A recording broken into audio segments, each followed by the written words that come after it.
صباح الخير.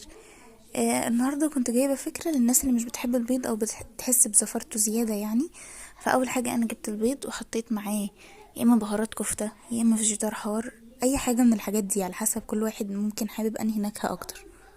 وبعد كده هقلبهم مع بعض واعملهم اربهم كويس جدا زي الاومليت كده.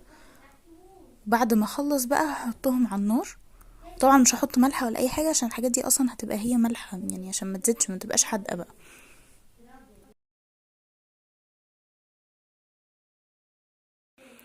وهنا انا حطيتها على النار، وبعد شوية هروح قلباها يعني استنى حاجة بسيطة كده وبعد كده هقلبها.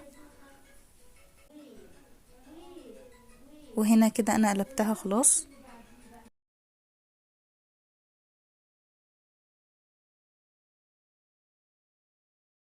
وبألف هنا وشفا.